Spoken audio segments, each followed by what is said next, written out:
Hello बच्चों, आपका मेरे चैनल शिक्षा घर में स्वागत है। आज हम यूपीपीसीएल और यूपीआरवीनल TG2 के मॉडल पेपर नंबर 3 का डिस्कस करेंगे। ये मॉडल पेपर मेरे द्वारा बनाया गया है और इस मॉडल पेपर में मैंने कोशिश की है कि जो आपके अपकमिंग एग्ज़ाम है यूपीपीसीएल और यूपीआरवीनल का, उसमें जो इम्पॉर्टेंट क्वेश्चन मुझे लगे वो मैंने उनको उठाया है और पेपर बनाया गया। ये पेपर आपका 3 पार्ट में मैं सॉल्व करवाऊंगा। अगर आप मेरे चैनल पे नए हैं तो प्लीज़ मेरे चैनल को लाइक करिए, शेयर करिए एंड सब्सक्राइब करिए, जिससे आपकी तैयारी अच्छे से हो सके। चलिए पहला क्वेश्चन देखते हैं। चेतावनी चिन्ह चेतावनी चिन्ह की पृष्ठभूमि किस रंग की होती है? ठीक है, ऑप्शन दिया है आपको। लाल रंग की,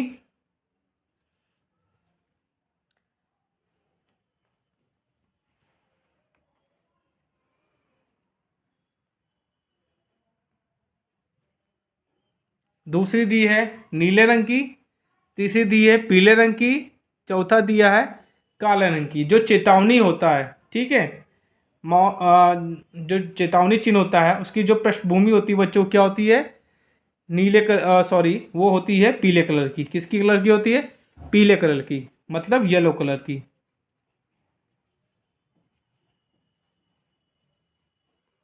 वार्निंग साइन।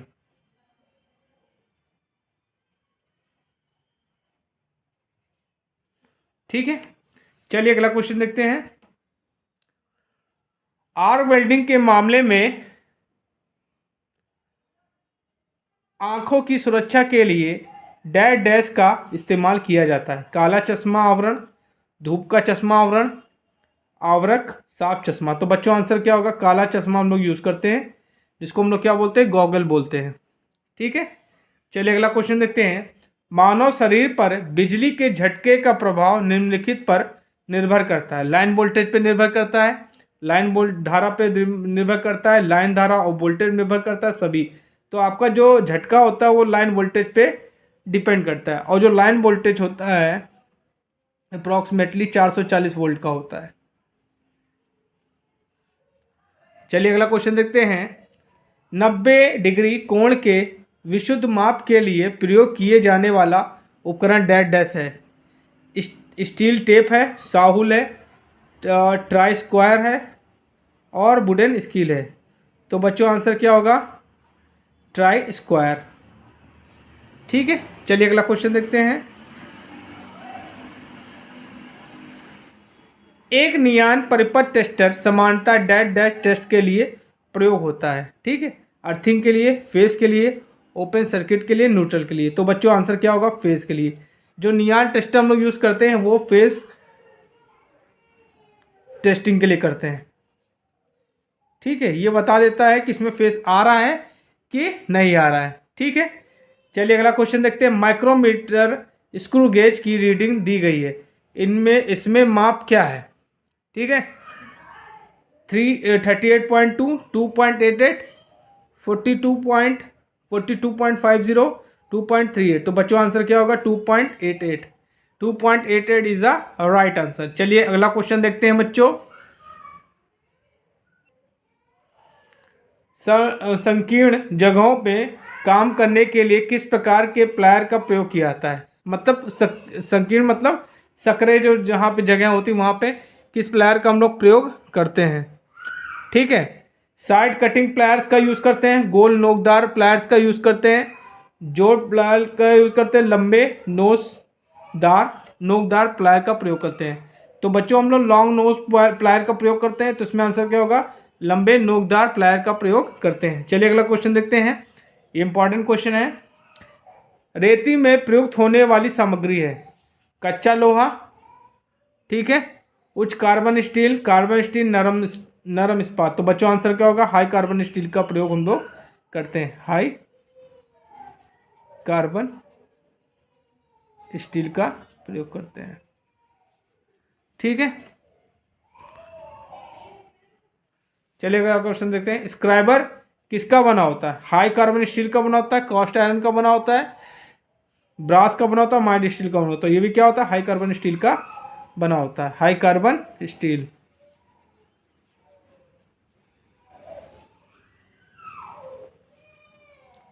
चलिए अगला क्वेश्चन देखते हैं।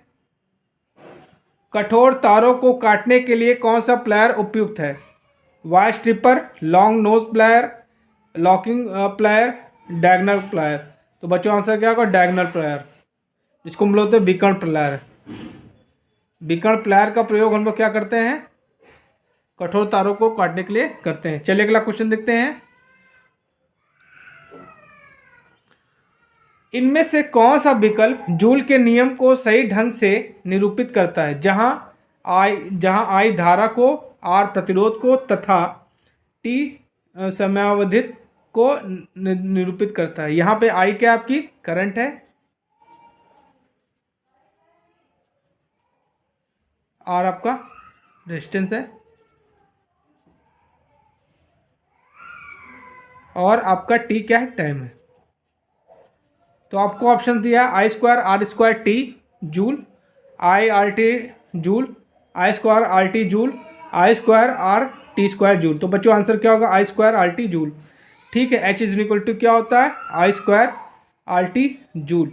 मतलब जो कंडक्टर में आपकी हीट जनरेट होती है वो क्या होती है? करंट के स्क्वायर रेजिस्टेंस के, करंट के स्क्वायर रेजिस्टेंस के डायरेक्टिव और टाइम के रिस्पेक्ट डायरेक्टिव प्रोपोर्शनल होती है। तो इसका जो जूल का नियम होता है ये होता है 0.24 आई स्क्वायर आर टी। ठीक है, ये भी सही है, ये भी सही है। चलिए अगला क्वेश्चन देखते हैं। प्रतिरोध का पारस्परिक है, पारस्परिक मतलब उल्टा। ठीक है, कंडक्टेंस, ससेप्टेंस, इम्पिडेंस, रिएक्टेंस। तो इसमें आंसर क्या होगा? कंडक्टेंस। कंडक्टेंस को बोलते हैं बच्चों हिंदी में चालकता। तो R is equal to 1/G। G जहां पे क्या आपकी चालकता है और ये आपका प्रतिरोध है। जिसमें जो सब्सटेंस दिया है आपको, ये क्या होता है? रिएक्टेंस का अपोजिट होता है। ठीक है, एडमिटेंस क्या होता है? इम्पिडेंस का उल्टा होता है। एडमिटेंस जो होता है वो क्या होता है? इम्पिडेंस का उल्टा होता है।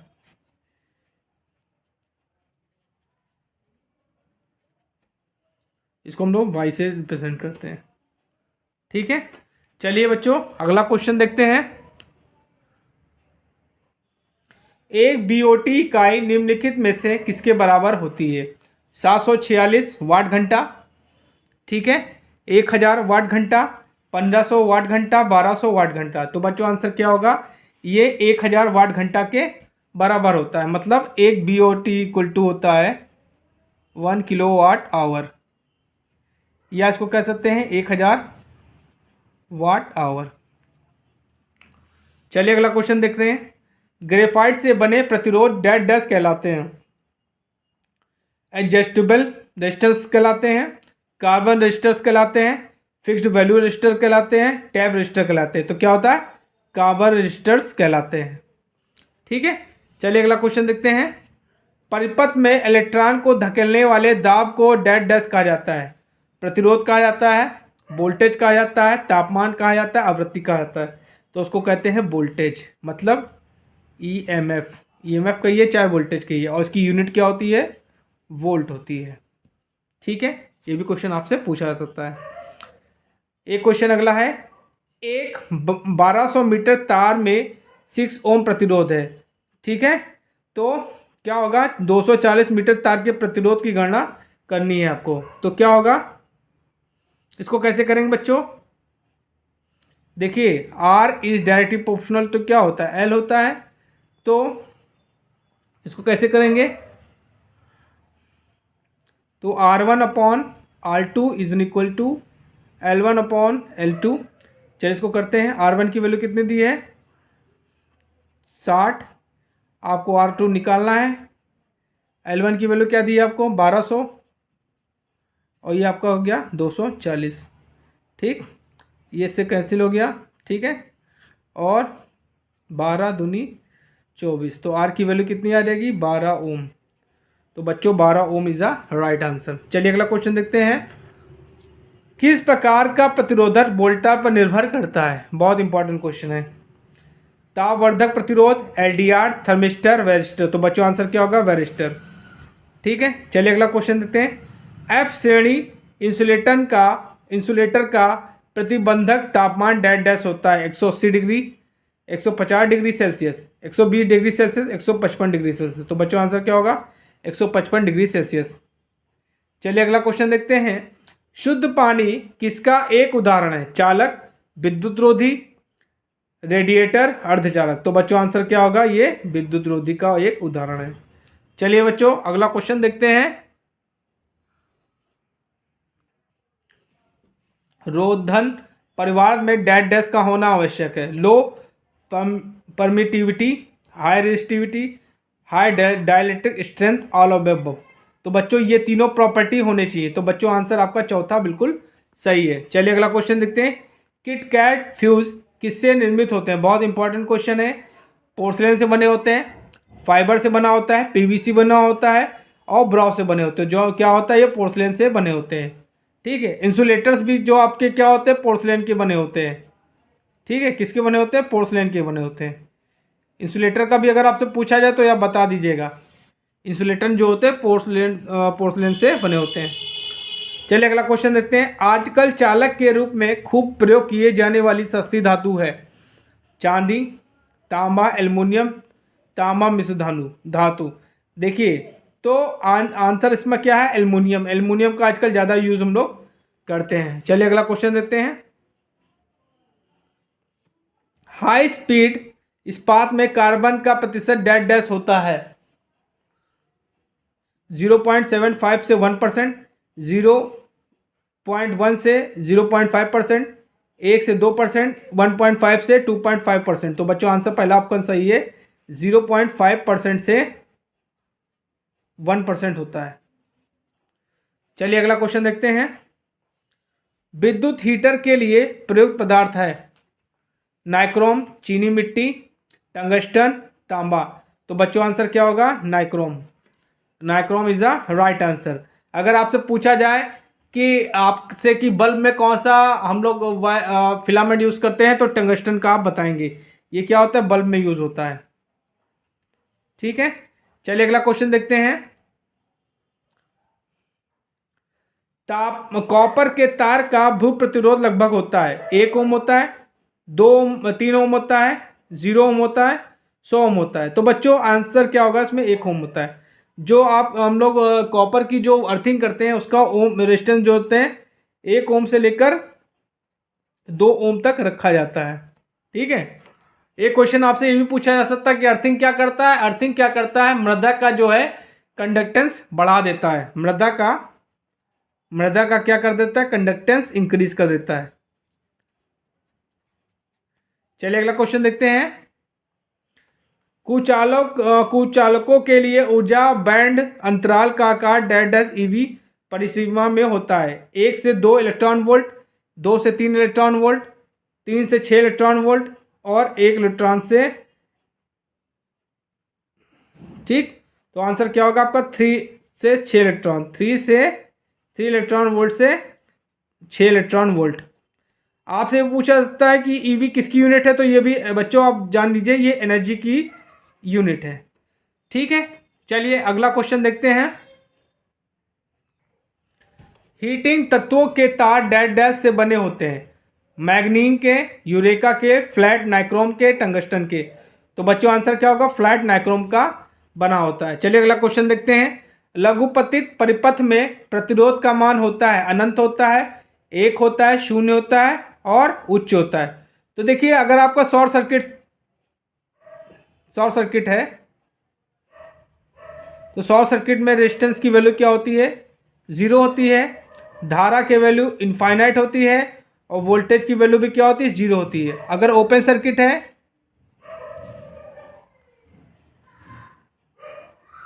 तो रेजिस्टेंस की वैल्यू इनफाइनाइट हो जाएगी, करंट की वैल्यू 0 हो जाएगी और वोल्टेज आपको कुछ ना कुछ मिलेगा। ठीक, चलिए अगला क्वेश्चन देखते हैं। किरचॉफ का संधि नियम डैश डैश संरक्षण के नियम पर आधारित है। वोल्टेज, इलेक्ट्रिसिटी के नियम पे, चार्ज के नियम है और डिस्टेंस के नियम। तो बच्चों आंसर क्या होगा? चार्ज के नियम, आवेश के नियम पे।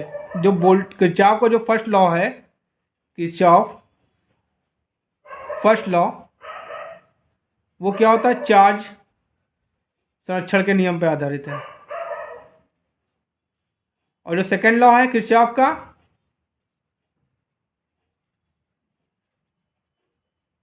वो ऊर्जा संरक्षण पे आधारित है।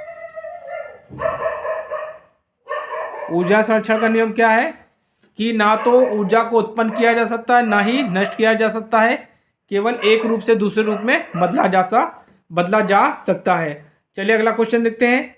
एक संधारित्र में होते हैं 2 डाइलेक्ट्रिक्स होते हैं, 2 कंडक्टर्स होते हैं, 2 इंसुलेटर्स होते हैं, 2 सेमीकंडक्टर होते हैं। तो देखिए ये क्या होती है? ये प्लेट होती है, एक ये होती है, एक ये होती है। ठीक, तो ये पहला कंडक्टर हो गया आपका और ये दूसरा कंडक्टर हो गया। बच्चों आंसर क्या होगा? 2 कंडक्टर होते हैं। ठीक, और इनके बीच में क्या होता है? एक डाइलेक्ट्रिक वो मटेरियल भरा होता है। चलिए अगला क्वेश्चन देखते हैं। शॉर्ट सोल्डर में टिन और सीसा का प्रतिशत डैश डैश होता है। 20 से 80%, 80 से 20%, 40 और 60%, 60 और 40%। तो बच्चों आंसर क्या होगा? 60 और 40%। जो टिन होता है वो क्या होता है? 60% होता है, और जो सीसा होता है, लेड जिसे बोलते हैं, वो क्या होता है? 40% होता है। चलिए अगला क्वेश्चन देखते हैं। तार के जोड़ को स्थायी प्रकृति देने की प्रक्रिया को डैश डैश कहा जाता है। सोल्डिंग कहा जाता है, ऑक्सीडेशन कहा जाता है, फ्री इलेक्ट्रॉन्स कहा जाता है, अनसोल्डिंग कहा जाता है। तो क्या बच्चों उसको क्या कहते हैं? 2 धातुएं जो होती हैं जोड़ी जाती हैं, ठीक है, तो उसको बोलते हैं सोल्डरिंग। क्या बोलते हैं? सोल्डरिंग बोलते हैं। ठीक, चलिए अगला क्वेश्चन देखते हैं। बहुत इंपॉर्टेंट है, ये कई एग्जाम्स में पूछा गया है। MCCB का पूरा नाम क्या है? Metal case circuit breaker, moulded case circuit breaker, miniature case circuit breaker और मोबाइल केस सर्किट ब्रेकर। तो बच्चों आंसर क्या होगा? Moulded case circuit breaker. और आपसे कभी कभी क्या पूछ लेगा MCB का, तो इसका होता है मिनिएचर सर्किट ब्रेकर। आपसे ELCB को पूछ लेता है, तो क्या हो जाएगा? ये अर्थ लीकेज सर्किट ब्रेकर। ठीक है, ओके। चलिए अगला क्वेश्चन देखते हैं। पूछ रहा है ELCB क्या है? सेफ्टी डिवाइस है, करंट कंट्रोलिंग डिवाइस है, वोल्टेज कंट्रोलिंग डिवाइस है, बोथ A एंड B। तो बच्चों आंसर क्या होगा? ELCB जो होता है सेफ्टी डिवाइस होता है। ठीक है, और इसका फुल फॉर्म क्या होता है? अर्थ लीकेज सर्किट ब्रेकर। चलिए अगला क्वेश्चन देखते हैं। फ्यूज का प्राथमिक कार्य क्या है? परिपथ को खोलना, लाइन को बचाना, उपकरण की रक्षा करना, अतिप्रवाह प्रवाह को रोकना, ठीक, अतिरिक्त प्रवाह से बचाना। तो बच्चों आंसर क्या है? जो फ्यूज होता है वो भी क्या होता है? प्रोटेक्टिंग डिवाइस होता है। क्या होता है? Protecting device. जब फॉल्ट होती है तो करंट की वैल्यू ज़्यादा हो जाती है। जब फॉल्ट होती है तो करंट की वैल्यू I² में होती है। तो जिसके कारण क्या होता है? फ्यूज का जो फ्यूज में जो यूज़ होता है मेटल, वो क्या होता है? गल जाता है, जिसके कारण क्या होता है? सर्किट ब्रेक हो जाता है और फॉल्ट से सर्किट बच जाता है। ठीक है, तो ये क्या करती है? करंट के ओवरफ्लो को रोकता है। ठीक है, ये आपका आंसर हो गया। चलिए अगला क्वेश्चन देखते हैं। किसी फ्यूज का फ्यूजिंग एलिमेंट डैश डैश से बना होता है। बहुत इंपॉर्टेंट है। कॉपर का बना होता है, स्टील का बना होता है, माइका का बना होता है, आयरन का बना होता है। तो क्या होता है? ये कॉपर का बना होता है। चलिए अगला क्वेश्चन देखते हैं। हम सेल की क्षमता को कैसे मापते हैं?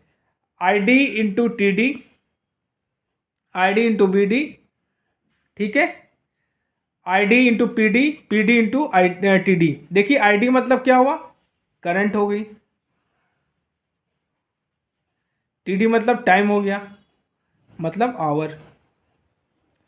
तो सेल की जो रेटिंग हो गई वो क्या हो जाएगी, एम्पियर आवर में। तो आपका पहला ऑप्शन बिल्कुल सही है। चलिए अगला क्वेश्चन देखते हैं। सीसा एसिड सेल की धनात्मक प्लेट डैश डैश से बनी होती है। कार्बन की बनी होती है, लेड की बनी होती है, कॉपर की बनी होती है, लीड डाइऑक्साइड की बनी होती है। तो क्या होता है, लेड डाइऑक्साइड की बनी होती है। चलिए अगला क्वेश्चन देखते हैं। सीसा अम्ल वाली किसी बैटरी में इलेक्ट्रोलाइट डैश डैश होता है। डाई इलेक्ट्रो एसिड होता है, अमोनियम सल्फेट होता है, घुला सल्फ्यूरिक एसिड होता है, सोडियम डाइक्लोराइड सोडियम क्लोराइड होता है। तो बच्चों आंसर क्या होगा, घुला सल्फ्यूरिक एसिड होता है, इज अ राइट आंसर। चलिए अगला क्वेश्चन देखते हैं। एक बैटरी जिसका आवेश डिस्चार्ज होने के बाद पुनः प्राप्त किया जा सकता है।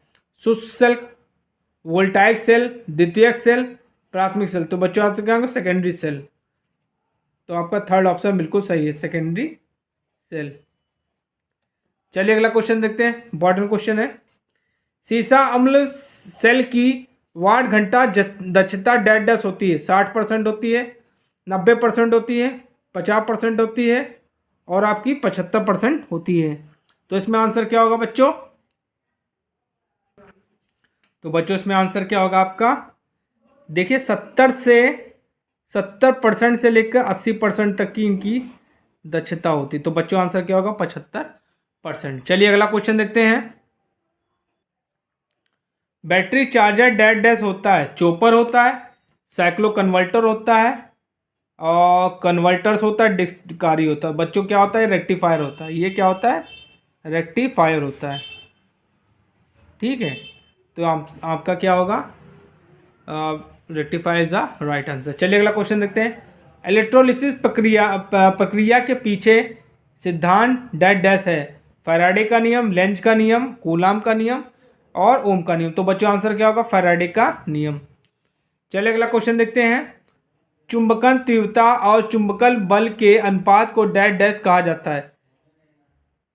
ससेप्टेबिलिटी कहते हैं, फ्लक्स डेंसिटी कहते हैं, रिलेटिव परमेबिलिटी कहते हैं, नन कहते हैं। तो क्या होता है, ससेप्टेबिलिटी कहते हैं। चलिए अगला क्वेश्चन देखते हैं। स्थायी चुंबक डैश डैश से बना होता है। बहुत इंपॉर्टेंट क्वेश्चन है। एल्निको का बना होता है, सेमेरियम कोबाल्ट का बना होता है, नियोडीमियम का बना होता है, ऑल। तो बच्चों इसमें आंसर क्या होगा आपका, all is a right answer, तीनों का बना होता है। चलिए अगला क्वेश्चन देखते हैं। निम्नलिखित में से लौह चुंबकीय पदार्थ चुने। कोबाल्ट, तांबा, सोना, सीसा। तो बच्चों आंसर क्या होगा आपका, कोबाल्ट। ठीक है, चलिए अगला क्वेश्चन देखते हैं, बहुत इंपॉर्टेंट क्वेश्चन है। हवा की हवा की पूर्ण पारगम्यता डैश डैश है। 8.8454 इंटू 10⁻⁻12 हेनरी पर मीटर, 4 पाई इंटू 10⁻7 हेनरी पर मीटर, 4 पाई इंटू 10⁻⁻9 हेनरी पर मीटर, 8.854 इंटू 10⁻10। ठीक है, तो बच्चों आंसर इसमें क्या होगा, चौथा ऑप्शन, दूसरा ऑप्शन बिल्कुल सही है, 4 पाई इंटू 10⁻⁻7 H/m। चलिए अगला क्वेश्चन देखते हैं। निम्नलिखित में से किस पदार्थ के लिए BH कर्व एक सीधी रेखा होता है। बहुत इंपॉर्टेंट क्वेश्चन है। तो चलिए देखते हैं इसमें क्या होगा, मृदु लोहा, सिलिकॉन स्टील, ढलुआ लोहा, वायु। तो बच्चों आंसर क्या होगा, वायु बिल्कुल बिल्कुल राइट आंसर है आपका। चलिए बच्चों अगला क्वेश्चन देखते हैं।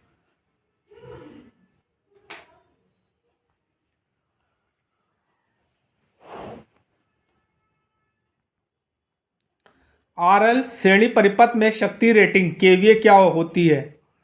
KW और KVR का अदिश योग, KW और KVR का अदिश अंतर, KW और KVR का सदिश योग, KW और KVR का गुणनफल। तो बच्चों आंसर क्या होगा, थर्ड ऑप्शन बिल्कुल सही है।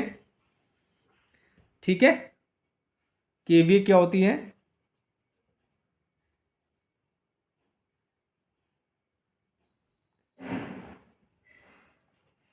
ये KW प्लस KVR का सदिश योग होती है। चलिए अगला क्वेश्चन देखते हैं। VAR निम्न में से किसकी यूनिट है? रिएक्टिव पावर की, एक्टिव पावर की, अपरेंट पावर की, कॉम्प्लेक्स पावर की। तो बच्चों आंसर क्या होगा? Reactive power. देखिए reactive power P is equal to क्या होता है? VI साइन पाई होता है। एक्टिव पावर ये होता है VI कॉस फाई। और जो अपरेंट पावर होती है वो होती है VI। ठीक, इसकी यूनिट क्या होती है? VAR होती है। इसकी यूनिट होती है वाट होती है। इसकी यूनिट होती है VA होती है। ठीक, चलिए अगला क्वेश्चन देखते हैं।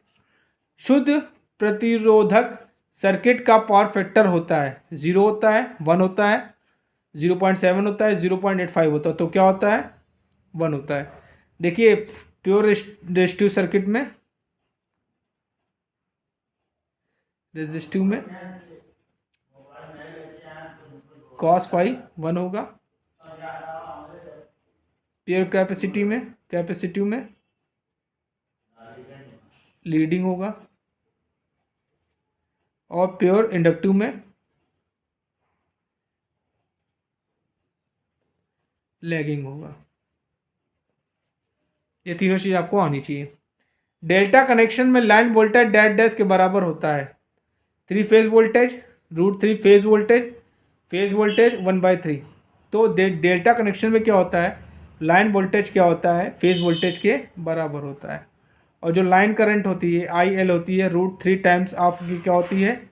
IPH होती है। ये किस में होती है? डेल्टा में। और अगर हम स्टार की बात करें, स्टार में क्या होगा? VL equal to line voltage जो होता है √3 टाइम्स VPH होता है। और इसमें लोड करंट और आपकी फेज करंट क्या होती है? सेम होती है। चलिए अगला क्वेश्चन देखते हैं। और जो पावर भी देख लीजिए, पावर क्या होती है? √3 VL IL cos फाई होती है। अगर फेस के फॉर्म में ये लोड करंट और लोड लाइन वोल्टेज के फॉर्म में, अगर फेस में देखें तो VP IP cos फाई होती है। चलिए अगला क्वेश्चन देखते हैं। आवृत्ति जितनी डैश डैश होगी बिजली का झटका उतना ही डैश डैश खतरनाक होगा। कम कम, अधिक अधिक, अधिक कम, कम अधिक। तो बच्चों आंसर क्या होगा? कम अधिक। चलिए अगला क्वेश्चन देखते हैं। भारतीय विद्युत नियम के अनुसार अनुमेय आवृत्ति भिन्नता है 1%, 2%, 3%, 4%। तो बच्चों आंसर क्या होगा? 3%। 3% इज द राइट आंसर। चलिए बच्चों अगला क्वेश्चन देखते हैं। प्लेट भूयोजन के लिए पृथ्वी में गड्ढा डैश डैश से कम नहीं होना चाहिए 3 मीटर से, 4 मीटर से, 5 मीटर से, 2 मीटर से। तो बच्चों आंसर क्या होगा? 3 मीटर से कम नहीं होना चाहिए। इंपॉर्टेंट क्वेश्चन है, वेरी इंपॉर्टेंट। ये भी इंपॉर्टेंट भी क्वेश्चन है, वेरी इंपॉर्टेंट। किसी GI भूयोजन प्लेट की माप क्या है? 30 सेंटीमीटर गुणे 30 सेंटीमीटर गुणे 1.3 mm। दूसरा है 60 cm गुणे 60 cm गुणे 8.5 mm। तीसरा है 60 cm गुणे 60 cm गुणे 6.35 mm। चौथा है 60 cm इंटू 60 cm इंटू 3.18।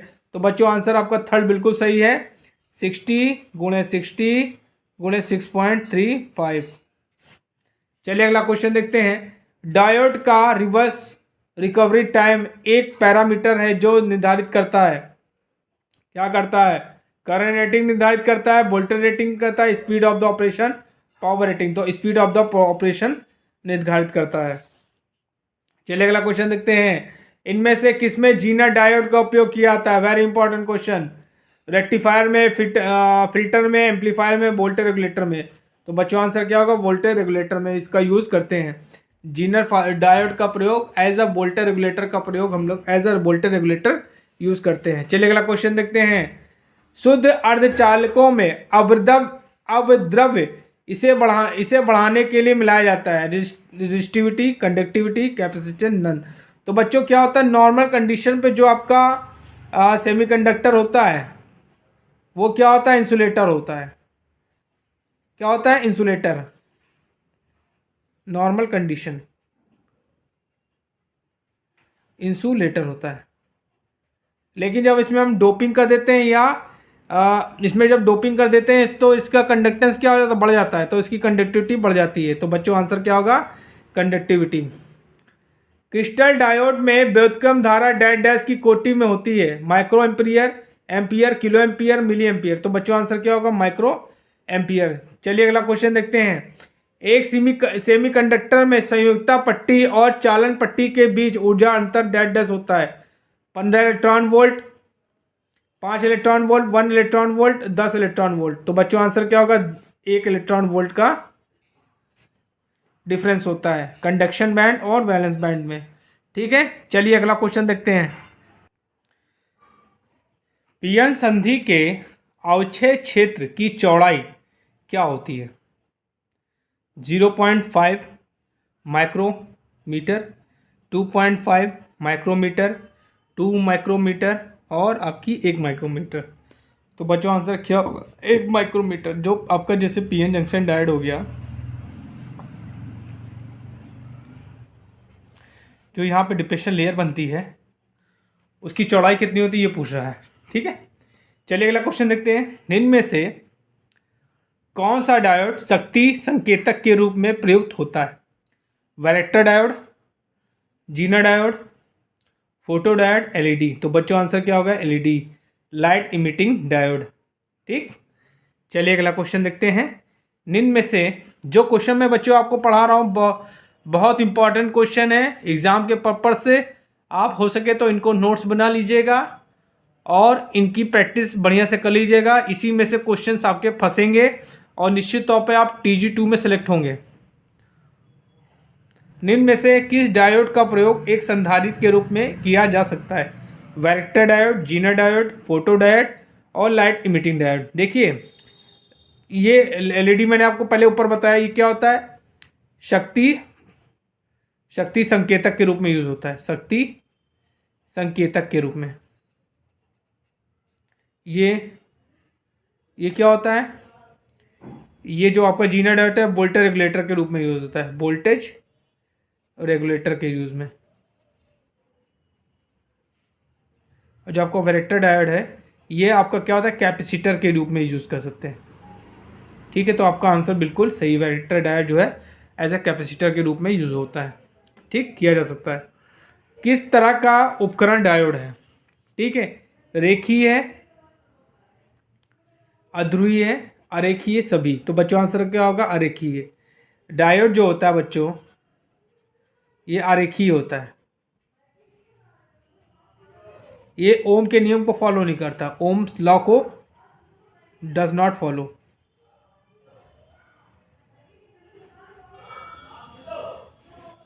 ठीक है, चलिए अगला क्वेश्चन देखते हैं। परम शून्य ताप क्रम पर अर्धचालक की चालकता होगी, मतलब यहाँ पे जो आपका जो नॉर्मल कंडीशन पे पूछ रहा है, नॉर्मल कंडीशन पर सेमीकंडक्टर क्या होगा, इंसुलेटर की तरह कार्य करेगा, इंसुलेटर। तो इंसुलेटर में क्या होता है, कंडक्टेंस की वैल्यू क्या होती है, कंडक्टेंस की वैल्यू 0 होती है। तो बच्चों आंसर क्या होगा, 0। चलिए अगला क्वेश्चन देखते हैं। अर्धचालक डायोड में कितनी संधि होती है, 2, 4, 3, 1। देखिए आप पीएन जंक्शन डायोड बना लीजिए, ये पी हो गया आपका, ये होगा, ये आपकी संधि होती है। तो कितनी दिख रही है आपको, 1 दिख रही है, तो 1 आपका सही आंसर है। चलिए अगला क्वेश्चन देखते हैं। सेतु डिस्ट कार्य में कितने डायोड की आवश्यकता होती है, 2, 4, 6, 5। तो जो आपका ब्रिज रेक्टिफायर होता है, रेक्टिफायर जो होता है उसमें 4 डायोड यूज होते हैं, और 4 वे रेक्टिफायर में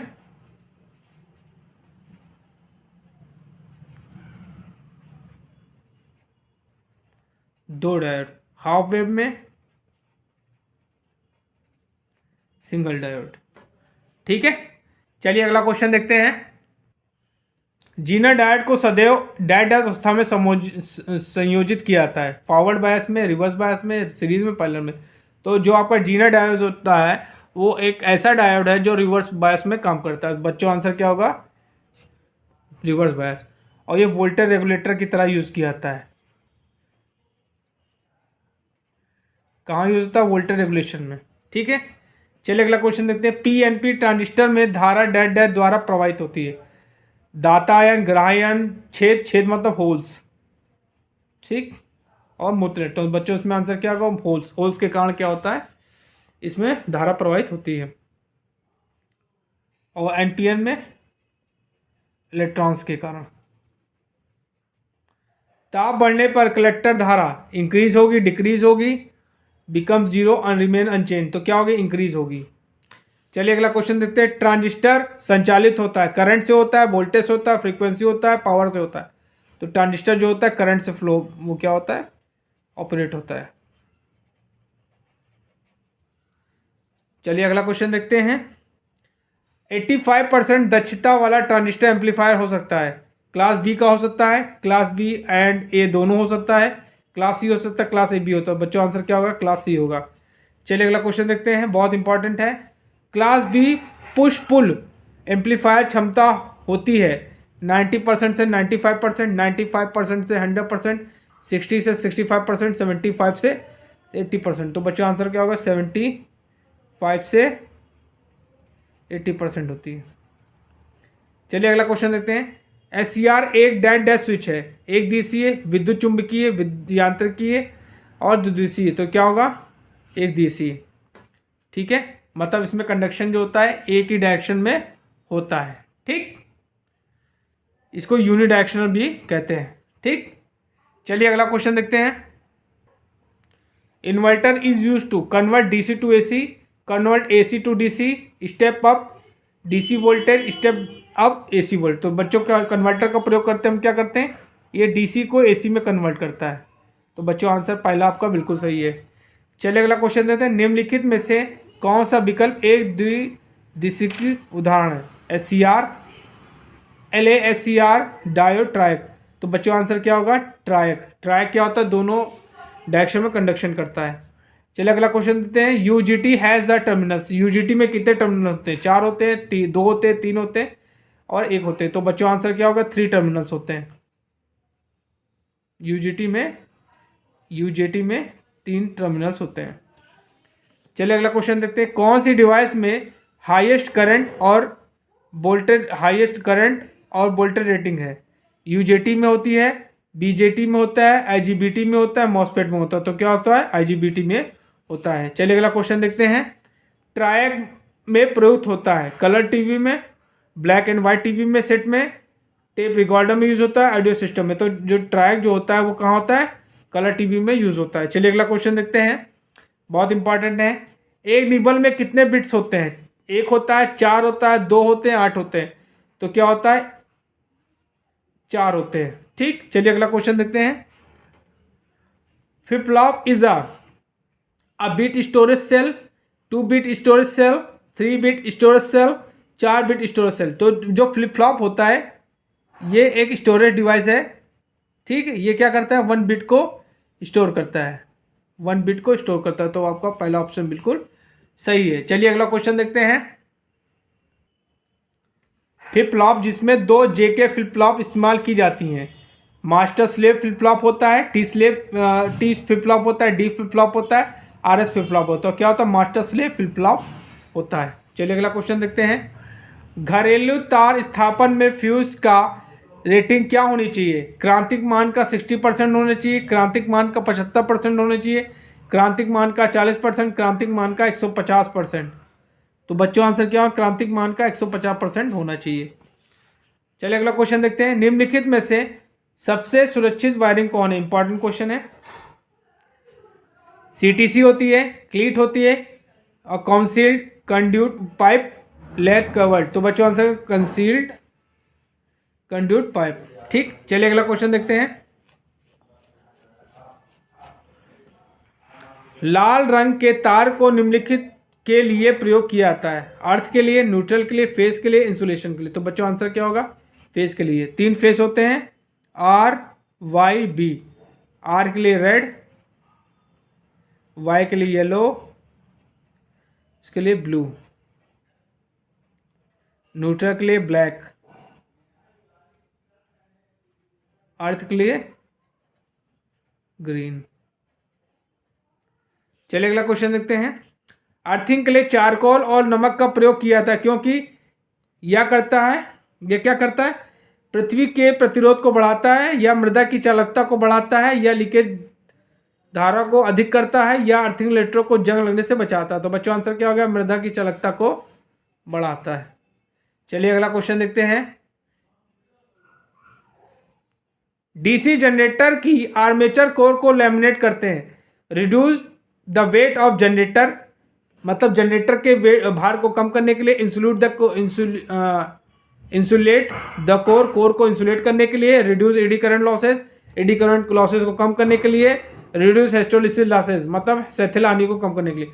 तो हम लोग लैमिनेशन क्या करते हैं, एडी करंट लॉसेस को कम करने के लिए करते हैं। और सिलिकॉन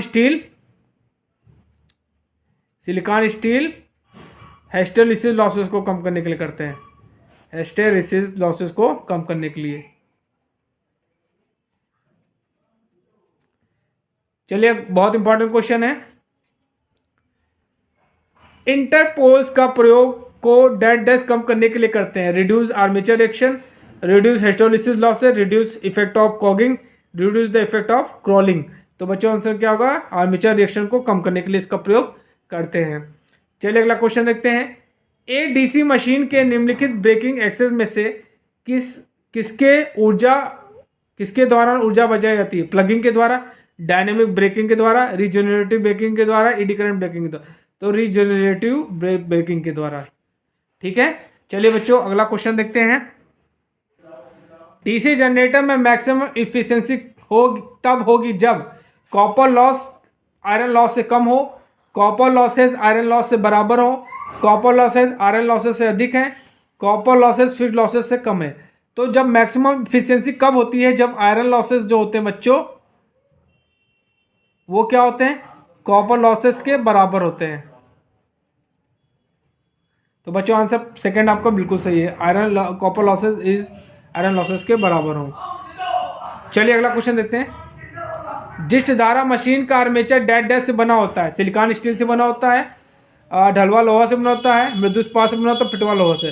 तो सिलिकॉन स्टील से बना होता है। ठीक है, और जो ये आपका क्या होता है, जो आपका स्टेटर जो होता है ये क्या होता है, कास्ट आयरन से बना होता है, या कह सकते हैं योक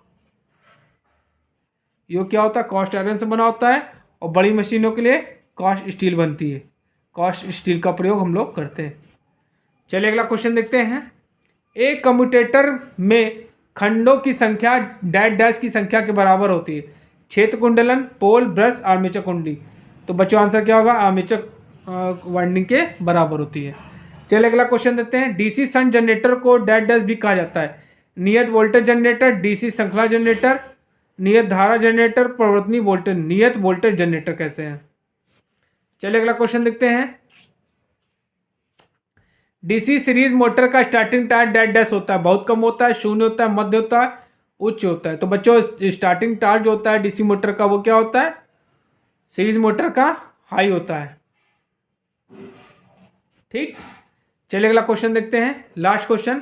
स्थिर चाल मोटर के साथ स्टार्टर उपयोग होता है, 3 point starter, 2 point starter, 4 point starter, और आपका क्या है 5 पॉइंट स्टार्टर। तो इसमें कौन सा यूज होगा बच्चों, आप लोग कमेंट करके बताइए। ये क्वेश्चन मैं आप लोगों को छोड़ देना हूं, आप कमेंट करके बताइए। ठीक है, कमेंट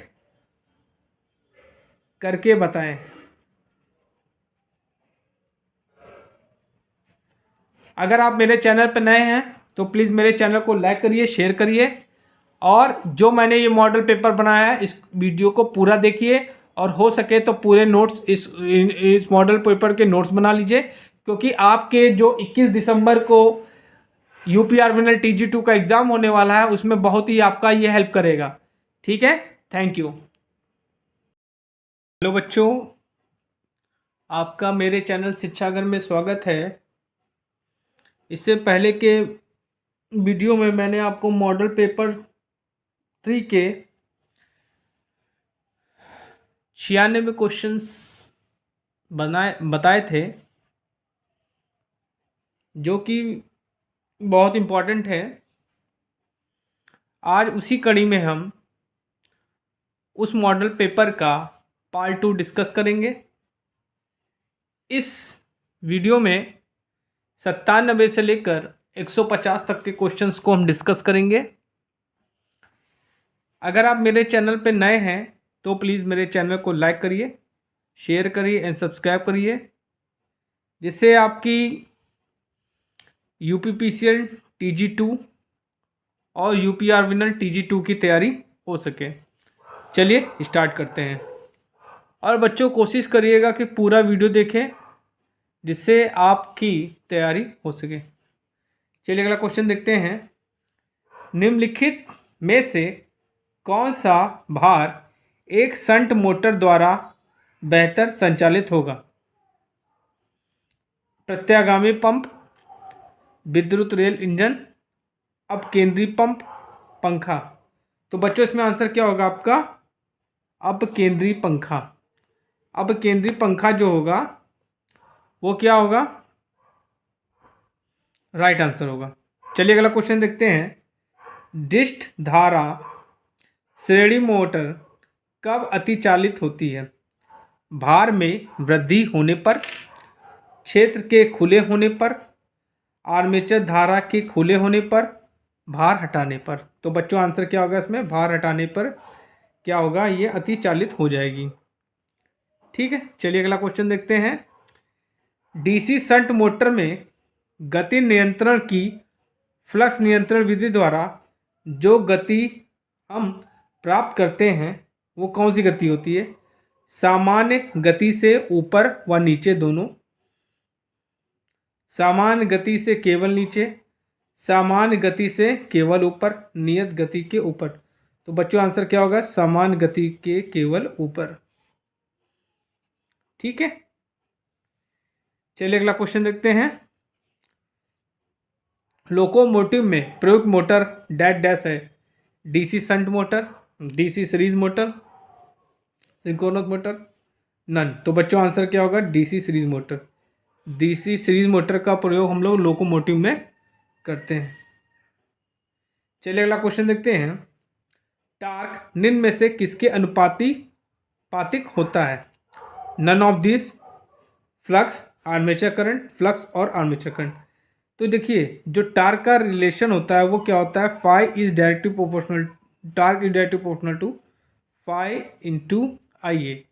तो यहाँ से आपको क्या पता चल रहा है? टार्क जो होगा आपके फ्लक्स के भी डायरेक्टली प्रोपोर्शनल होगा और आर्मेचर करंट के भी डायरेक्टली प्रोपोर्शनल होगा। तो ये आपका चौथा ऑप्शन बिल्कुल सही है। चलिए अगला क्वेश्चन देखते हैं। DC मोटर में पश्च EMF के व्युत्क्रमानुपाती होते हैं। आर्मेचर चालकों की संख्या, आर्मेचर पथों की संख्या, फ्लक्स ध्रुवों की संख्या। देखिए बैक EMF का फॉर्मूला क्या होता है? EB is equal to phi Z PN/60A। तो इस रिलेशन से क्या पता चल रहा है आपको कि EB जो है इन्वर्सली प्रोपोर्शनल टू A है। तो बच्चों क्या होगा इसमें आंसर? समांतर पथों की संख्या। ठीक है, जो आपका EMF है ये क्या होता है? समांतर पथों की संख्या होती है। ठीक है, तो उसके इन्वर्सली प्रोपोर्शनल होगा। चलिए अगला क्वेश्चन देखते हैं, बहुत इंपॉर्टेंट है। वाल्ड लियोनार्ड नियंत्रण क्या है? Field diverter method, voltage control method है, फील्ड कंट्रोल मेथड है, आर्मेचर रेजिस्टेंस कंट्रोल मेथड है। तो बच्चों आंसर क्या है? फील्ड वोल्टेज कंट्रोल मेथड है। वाल्ड लियोनार्ड जो होता है वोल्टेज कंट्रोल मेथड है।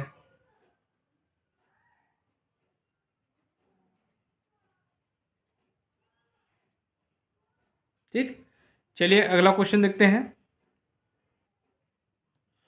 DC शंट मोटर में एक समान गति संभव है, इसलिए उनका प्रयोग डैश डैश में किया जाता है। लेथ मशीन में किया जाता है, क्रेन में यूज़ करते हैं, रोलिंग मिल में यूज़ करते हैं, या सेल्फ स्टार्टर में। तो बच्चों क्या होता है? लेथ मशीन में हम लोग क्या करते हैं? DC शंट मोटर का प्रयोग करते हैं। DC शंट मोटर कहाँ यूज़ होगी? आपकी लेथ मशीन में, लेथ मशीन में, या कह सकते हैं कि टूल्स बनाने वाली मशीन में इसका प्रयोग करते हैं। ठीक, चलिए अगला क्वेश्चन देखते हैं। डीसी शंट मोटर में चाल होती है independent of armature current, directly proportional to the armature current, proportional to the square of the current, inversely proportional to the armature current. तो बच्चों क्या होगा, independent of the armature current. चलिए अगला क्वेश्चन देखते हैं। नीचे दिया गया टॉर्क लोड कर्व किसकी विशेषता को दर्शाता है। ये आपको टार्क दिया है, ये आपका लोड करंट है। ठीक है, अब ये पूछ रहा है ये किस मोटर का ग्राफ है। डीसी सीरीज मोटर का है, डीसी शंट मोटर का है, ठीक है, डीसी कंपाउंड मोटर का है, डीसी सीरीज मोटर और डीसी शंट मोटर। तो बच्चों ये क्या होगा, डीसी सीरीज मोटर का ये ग्राफ है। ठीक है, टार्क इज इक्वल टू क्या हुआ, फाई आई ए। ठीक, तो यहाँ क्या होगा, फाई डायरेक्टली प्रोपोर्शनल होगा आर्मेचर करंट के, तो ये हो जाएगा आपका आई ए स्क्वायर।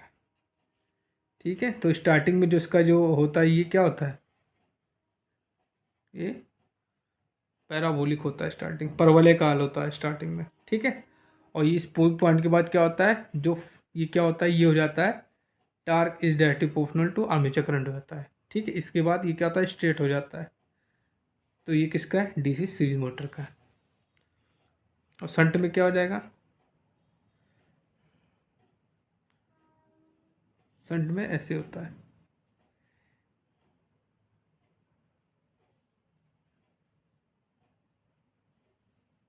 ठीक, ऐसे होता है। आप अगर कैरेक्टरिस्टिक देखना चाहें तो मेरे द्वारा जो लिंक भेजा गया मेरे चैनल पे जाकर आप डीसी मोटर के कैरेक्टरिस्टिक को भी देख सकते हैं। चलिए अगला क्वेश्चन देखते हैं। स्टेपर मोटर में प्रयोग किए जाने वाला रोटर है सैलिएंट प्रकार का, स्थायी चुंबकीय प्रकार का, लैमिनेट प्रकार का, कोई नहीं। तो बच्चों क्या होगा, स्थायी चुंबकीय प्रकार का जो हम लोग रोटर प्रयोग करते हैं स्टेपर मोटर में। स्टेपर मोटर क्या होती है, स्टेप में करती है, स्टेप में वर्क करती है। ठीक है, चलिए अगला क्वेश्चन देखते हैं। किसी मोटर द्वारा विकसित यांत्रिक शक्ति तब अधिकतम होती है जब बैक ईएमएफ लागू वोल्टेज के बराबर होता है। मतलब बैक ईएमएफ क्या होगा, ईबी के बराबर हो जाएगा, वो वोल्ट के बराबर होगा, तो ये रॉन्ग है। बैक ईएमएफ लागू वोल्टेज से आधा हो जाए, बैक ईएमएफ वोल्टेज से, बैक ईएमएफ क्या हो जाए, V/2 हो जाए। अगला क्या दिया ऑप्शन, बैक ईएमएफ लागू वोल्टेज का 25% हो जाए, ये भी गलत है। बैक ईएमएफ लागू वोल्टेज का 75% हो जाए, ये भी सही। तो ये आपका ये कंडीशन बिल्कुल सही है। ईबी की वैल्यू जब सप्लाई वोल्टेज की आधी हो जाती है तो आपकी जो क्या होती है, यांत्रिक शक्ति क्या होती है, अधिकतम होती है। ठीक, चलिए अगला क्वेश्चन देखते हैं। आर्मेचर प्रतिक्रिया और संतृप्ति नकारते हुए डीसी सीरीज मोटर में स्पीड टार्क अभिलक्षण की आकृति क्या होगी, हाइपरबोला होगी, सर्कुलर होगी, इलिप्स होगी, स्ट्रेट लाइन होगी। तो बच्चों क्या होगा, अति परवलय होगी या हाइपरबोला होगी। चलिए अगला क्वेश्चन देखते हैं, बहुत इंपॉर्टेंट क्वेश्चन है ये। एक डिस्ट्रीब्यूशन ट्रांसफार्मर होता है, स्टेप अप ट्रांसफार्मर होता है, स्टेप डाउन ट्रांसफार्मर होता है, करंट ट्रांसफार्मर होता है, नन।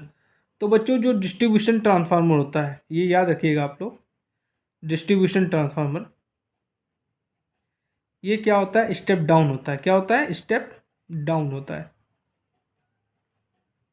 अगर आपसे इसकी इफिशियंसी पूछ ले तो 50% से लेकर 60% तक होती है। ठीक है, अगर आपसे पावर की पूछ ले, पावर ट्रांसफार्मर की, तो ये होती है 95% से लेकर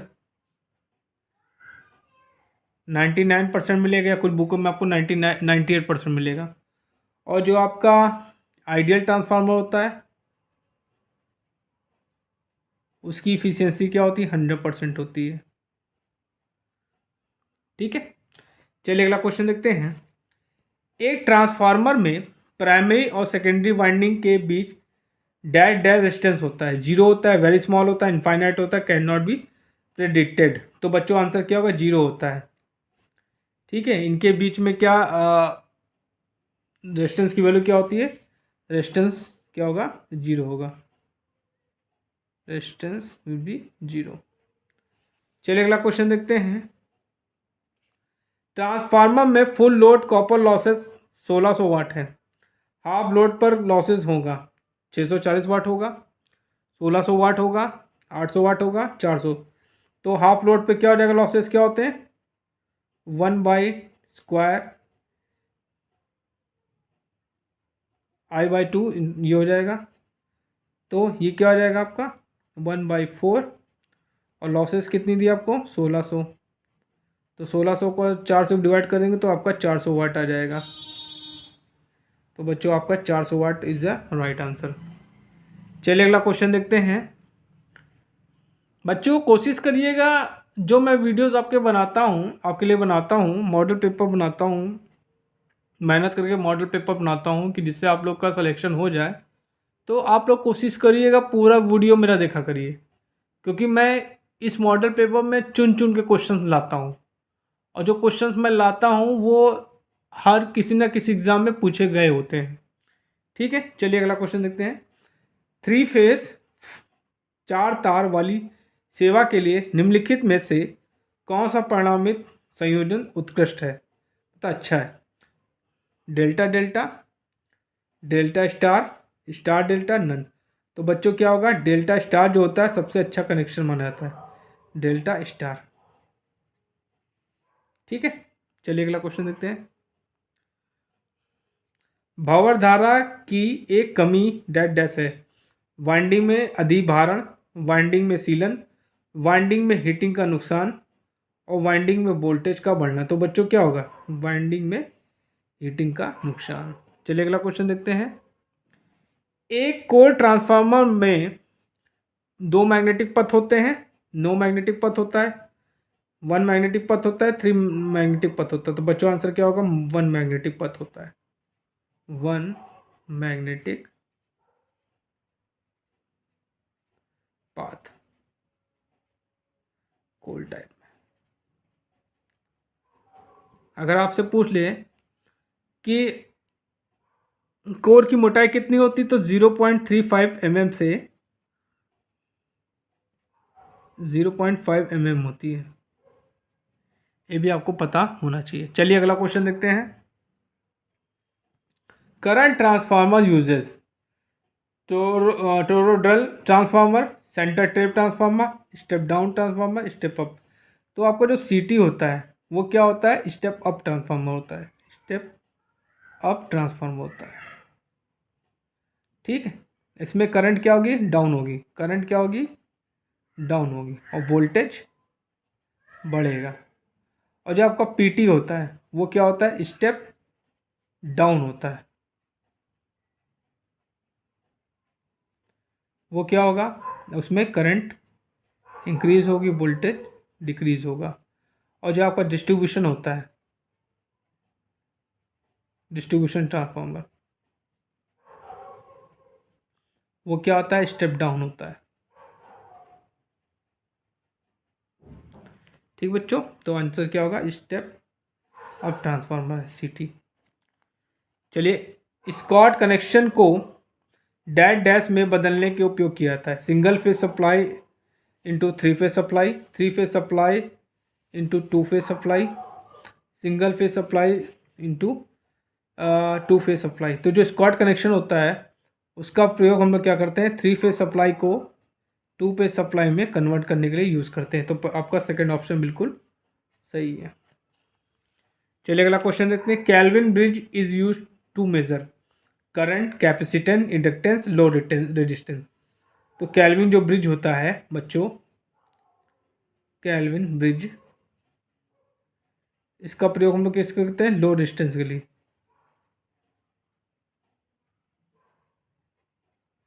ठीक, चलिए अगला क्वेश्चन देखते हैं। उस मापक यंत्र को क्या कहते हैं जिसमें नियंत्रण बल गुण अनुपस्थित होता है, चल कुंडली मापित, डायनमो शक्ति मापित, चल लौह मापित, और पीएफ मापित। तो क्या होगा, पीएफ मापित। चलिए अगला क्वेश्चन देखते हैं। थर्मिस्टर हेतु वी आई ग्राफ है, स्ट्रेट लाइन होता है, एक सर्किल होता है, नॉट स्ट्रेट लाइन होता है, रेक्टेंगुलर होता है। तो क्या होगा, इसमें सही है, not a straight line, straight line नहीं होता है। चलिए अगला क्वेश्चन देखते हैं। इसी तरह क्वेश्चन कई बार पूछा जाएगा आपसे एग्जाम में।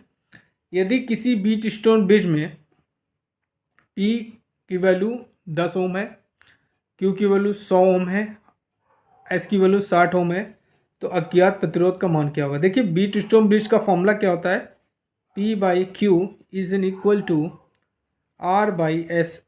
ठीक, अब इसमें हम लगा देंगे। P की वैल्यू कितनी दी है आपको, 10 ओम, Q की वैल्यू दी है 100 ओम, R तुम्हें निकालना है, S की वैल्यू दी है 100 ओम। तो R की वैल्यू क्या हो जाएगी, 10 × 60 बटे 100, तो R की वैल्यू आ जाएगी आपकी 6 ओम। तो 6 ओम इज़ अ राइट आंसर। चलिए अगला क्वेश्चन देखते हैं। चलिए बहुत इंपॉर्टेंट है। धारिता का मान मापने के लिए उपयोग में लाया गया सेतु है, व्हीट स्टोन ब्रिज है। व्हीट स्टोन ब्रिज क्या होता है, अननोन रेजिस्टेंस को लेकर हैं, अननोन रेजिस्टेंस।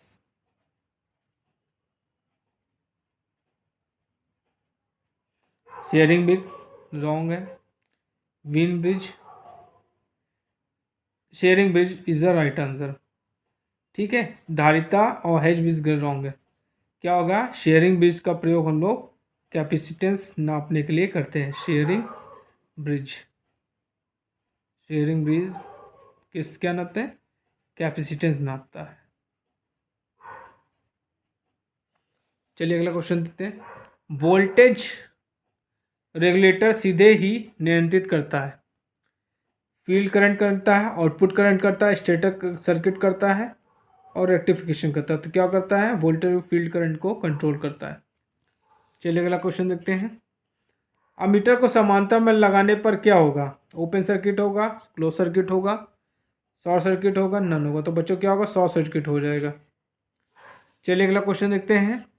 निम्न में से कौन शक्ति गुणक सुधार की वृद्धि नहीं है, यूजेज ऑफ स्टैटिक कैपेसिटर, ठीक है, ये कैपेसिटर है तो इम्प्रूवमेंट होगा। यूजेज ऑफ फेज एनवायरनमेंट, ये भी सही है। Uses of resistor in a parallel, uses of synchronous condenser, ये भी सही है, ये भी सही, ये भी सही है। लेकिन ये कोई मेथड नहीं होता है कि रेजिस्टर्स को हम पैरेलल में जोड़ दें। तो इसमें राइट आंसर क्या होगा, use of resistor in parallel. जिनमें टिक लगे हैं मतलब इनसे हम पावर फैक्टर इंप्रूवमेंट कर सकते हैं। अब ये नहीं सोचिएगा तीनों सही हैं।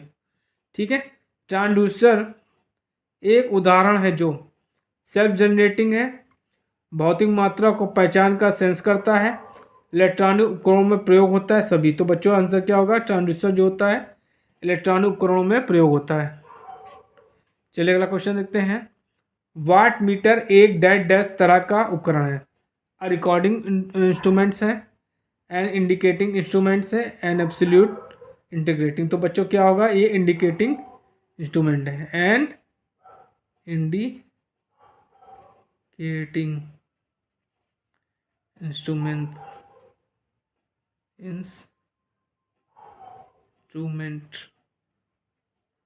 इंस्ट्रूमेंट्स है।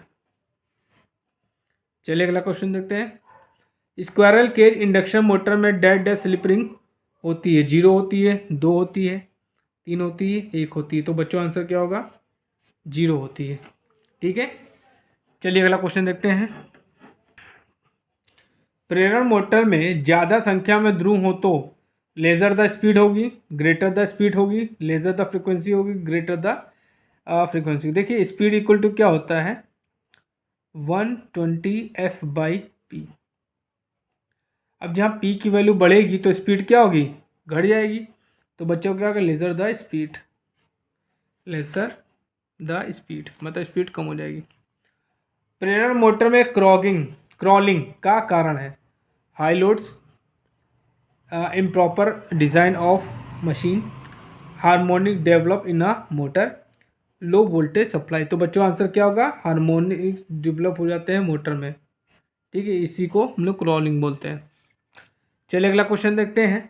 निम्नलिखित में से क्या तीन फेज इंडक्शन को निम्नलिखित में से क्या तीन फेज प्रेरण मोटर की विद्युत डिग्री पर निर्भर करती है? फेज की संख्या, ध्रुवों की संख्या, कुंडली की संख्या, स्लॉट की संख्या। तो क्या होगा? ध्रुवों की संख्या। चलिए अगला क्वेश्चन देखते हैं। जब एक मोटर को चालू किया जाता है तब घूर्णक की आवृत्ति डैश डैश होती है, 50 हर्ट्ज होती है। Same as supply frequency, same as a slip frequency 0। ठीक है, देखिए क्या होता है, जो आपकी फ्रीक्वेंसी होती है, ठीक है, वो क्या होती है? F R is equal to S F होती है। रोटर की फ्रीक्वेंसी का फॉर्मूला क्या होता है? F R is equal to S F. लेकिन अब क्या होता है, स्टैंड स्टिल की कंडीशन में, जब रोटर स्टैंड स्टिल कंडीशन में तो होता है, तो यहाँ पे स्लिप की वैल्यू 1 होती है। तो उस कंडीशन में अगर हम यहाँ पे एस की वैल्यू 1 रख देंगे तो F R equal to F हो जाएगा। मतलब रोटर की फ्रीक्वेंसी क्या होगी? सप्लाई फ्रीक्वेंसी के बराबर होगी। तो same as a supply frequency. चलिए अगला क्वेश्चन देखते हैं। गति नियंत्रण के लिए ध्रुव परिवर्तन विधि को डैश डैश में अपनाया जा सकता है। Slip ring motor, synchronous motor, squirrel cage induction motor, single phase induction motor. तो कहाँ यूज़ कर सकते हैं? Squirrel cage induction motor. ठीक है, देखिए N is equal to 120 F by P. ठीक, मतलब स्पीड को हम N is directly proportional frequency से कंट्रोल कर सकते हैं, पोल से कंट्रोल कर सकते हैं, और वोल्टेज से, और बाय द वोल्टेज। ठीक, चलिए अगला क्वेश्चन देखते हैं। एक प्रेरण मोटर का स्टार्टिंग टॉर्क तब मैक्सिमम होगा जब rotor resistance equal to rotor reactance, rotor resistance is twice the rotor reactance, rotor resistance is half the rotor reactance, rotor resistance is √3 times rotor reactance. देखिए formula condition क्या होती है? R2 is equal to X2।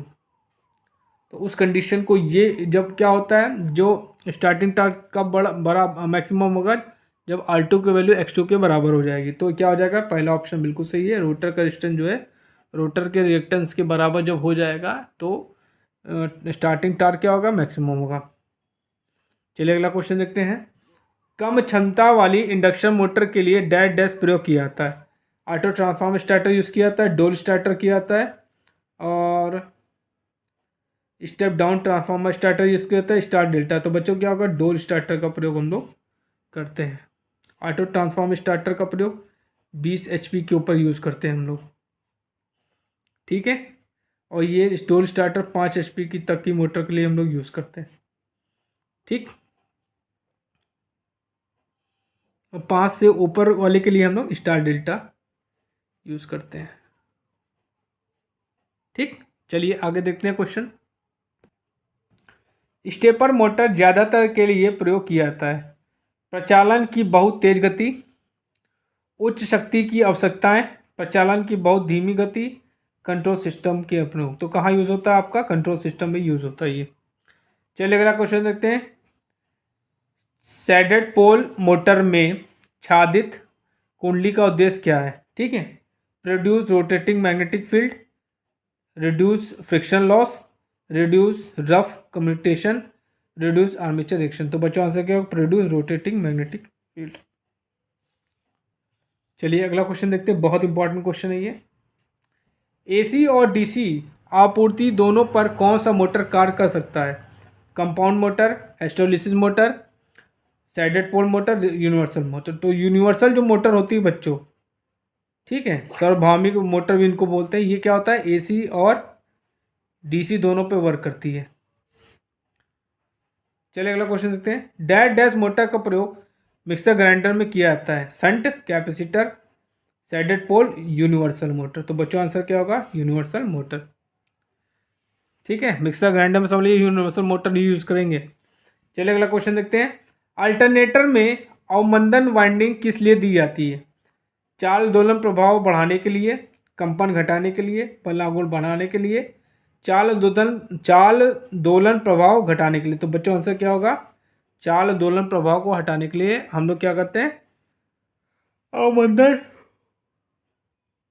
Winding का प्रयोग करते हैं। चलिए अगला क्वेश्चन देखते हैं। अल्टरनेटर को चलाने वाले प्राइम मूवर की गति, वोल्टेज और डैश डैश निर्धारित करती है। आउटपुट करंट, अक्रांत समय, आउटपुट गति, आउटपुट की फ्रीक्वेंसी। तो बच्चों क्या होगा?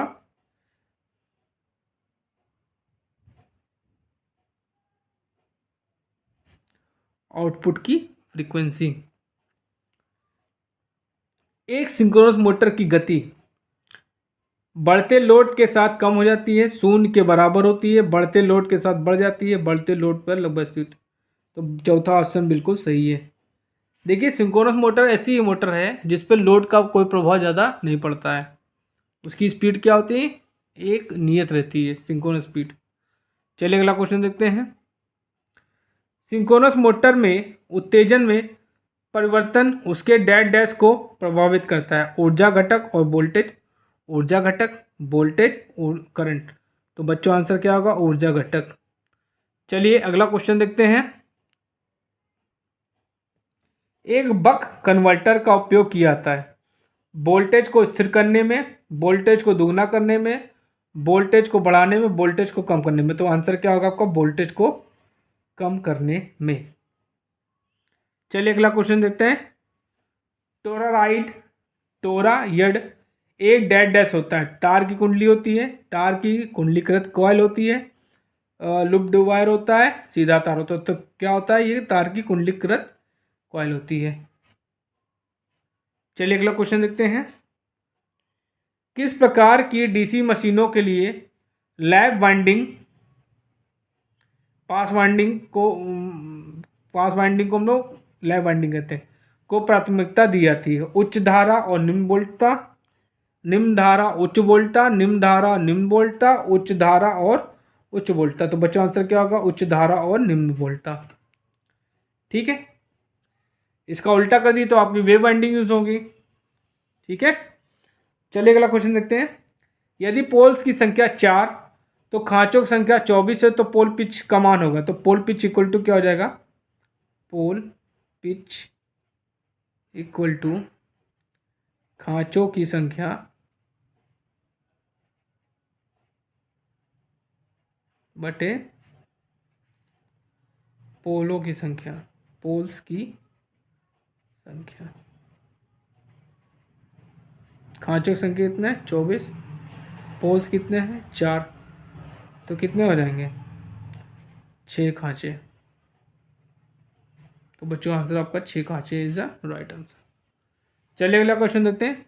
अधिभारण के विरुद्ध संरक्षण प्रदान करने हेतु किस रिले का प्रयोग किया जाता है? Impedance relay, electromagnetic relay, thermal relay, बुको रिले। तो बच्चों आंसर क्या होगा? Thermal relay. बुको रिले कहाँ यूज होती है बच्चों? ट्रांसफार्मर में यूज होती है। ठीक है, ये क्या करती है? इंसुलेशन प्रोटेक्शन के लिए।